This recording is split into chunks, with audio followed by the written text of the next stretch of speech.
y los que han consultado otras fuentes, entonces que hay un análisis de los elementos de la geometría. ¿Dónde están esos análisis de los elementos de la geometría? Estarán por aquí en lo tipológico, están entendiendo la composición.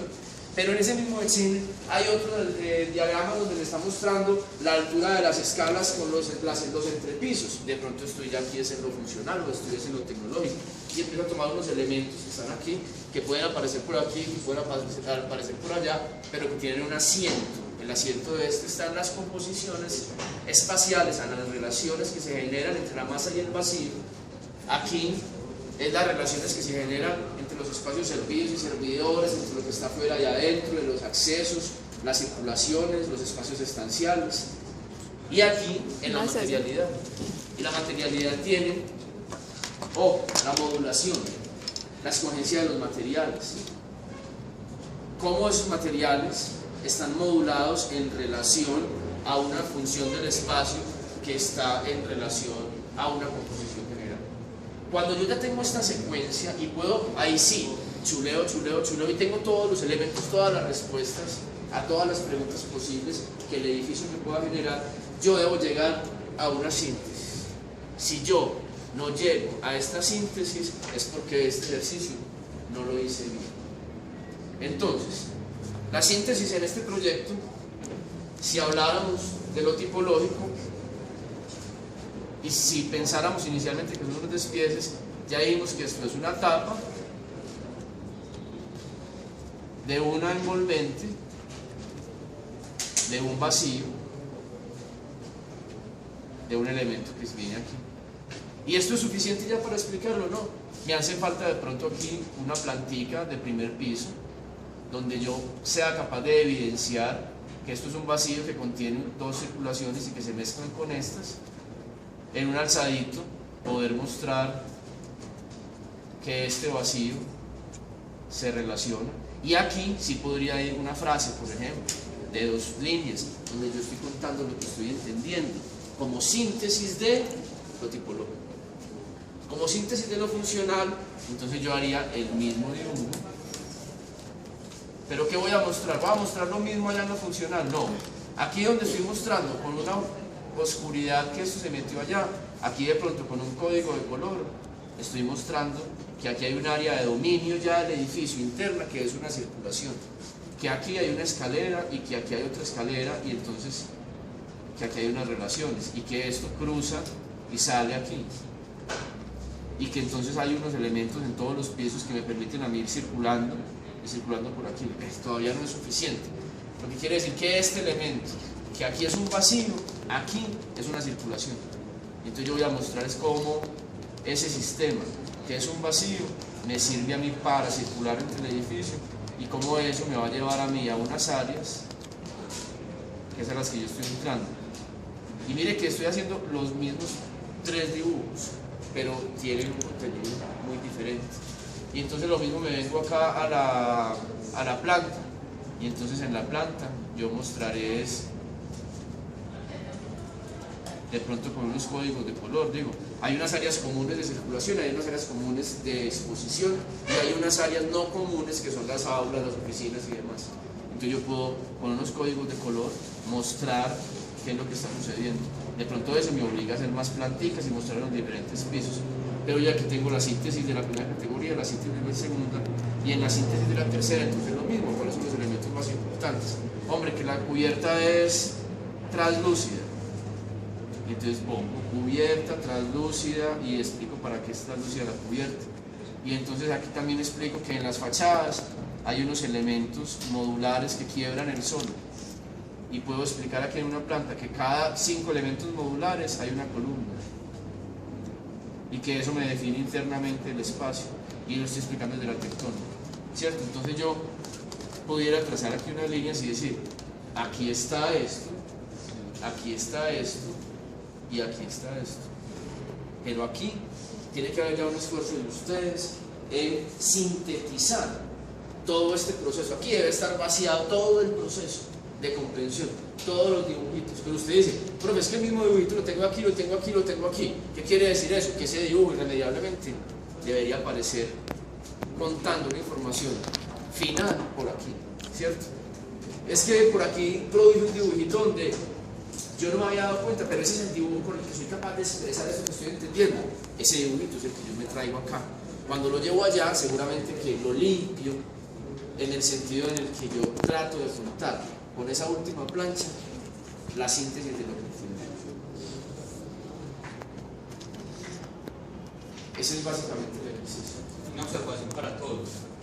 Ustedes han tenido una posibilidad grande, es tener una discusión final que compromete realmente y compila pues la entrega, pero cada punto de estos, cada esquema de estos está sujeto a un análisis básico, mínimo, de cómo ustedes entienden cada elemento. Entonces ustedes mucho han preguntado, dos preguntas muy curiosas. Primero, ¿qué tan complejo y qué tanta información un esquema que puede resultar siendo así me está diciendo?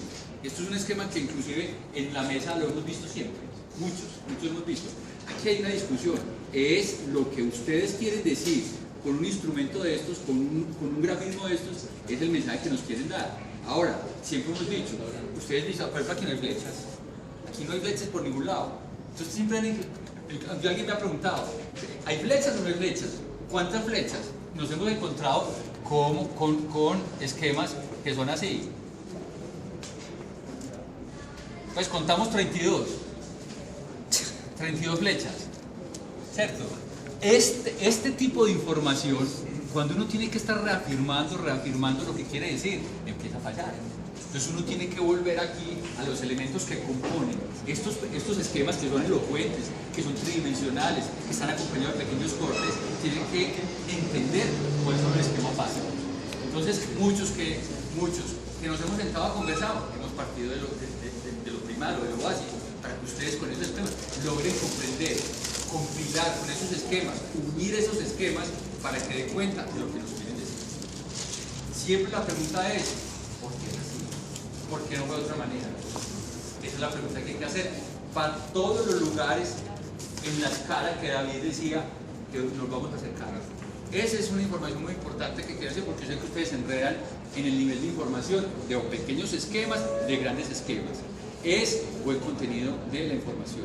Casi que uno voltee a este edificio y le diga al edificio, te conozco, sé quién sos vos, y me lo pusieron ahí nomás. Entonces ese es como el llamado para eso. Bueno, disculpame, yo te doy una cucharada. Es que les digo una cosa muy importante. Este esquema, un comunicador social, le dicen que diga cómo funciona este edificio y hace un esquema de estos. ¿Cuál es la diferencia entre el esquema que puede producir el comunicador social o el antropólogo o el sociólogo o el psicólogo, que también hacen esquemas espaciales de los edificios? ¿Cuál es la diferencia? Que nosotros reconocemos todos los elementos formales del edificio. Entonces yo, en vez de poner una flecha, pongo el muro y dejo la puerta. Y el otro arquitecto entiende que donde no hay muro, no hay sí. ¿Cierto? Entonces yo reconozco, o sea, si yo voy a dibujar este elemento, ¿yo para qué hago flecha? No, yo hago muro y dejo el huequito, muro y dejo el huequito. Entonces hay mucha más información que está referida a la forma del elemento que yo estoy analizando y no solamente a la relación espacial que se genera con ese elemento. Esa es la gran diferencia.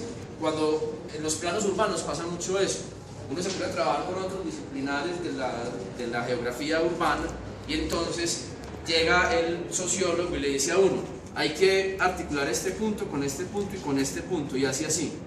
Y el arquitecto se da cuenta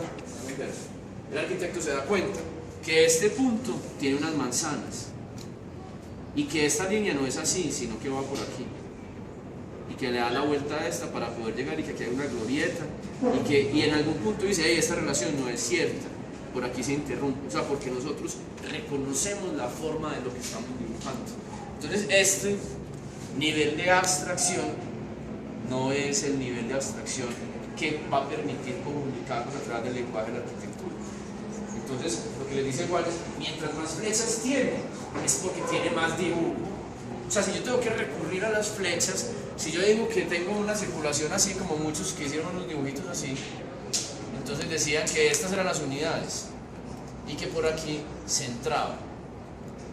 Si yo ese mismo dibujito muestro que esto es un medianero, que aquí hay una ventana, que aquí hay una puerta corrediza. No va a ser pues los otros 5. Necesito una flecha. O sea, si yo con un código de color dibujo esta circulación y dibujo el punto fijo, yo necesito la flecha para poder contar esto. No la necesito. O sea, mientras yo más elementos arquitectónicos tenga dibujados, menos flechas tengo que hacerle el dibujo. Porque menos indicaciones necesita el dibujo. Porque ya el dibujo está indicando a través de los elementos arquitectónicos cómo está compuesto realmente el espacio.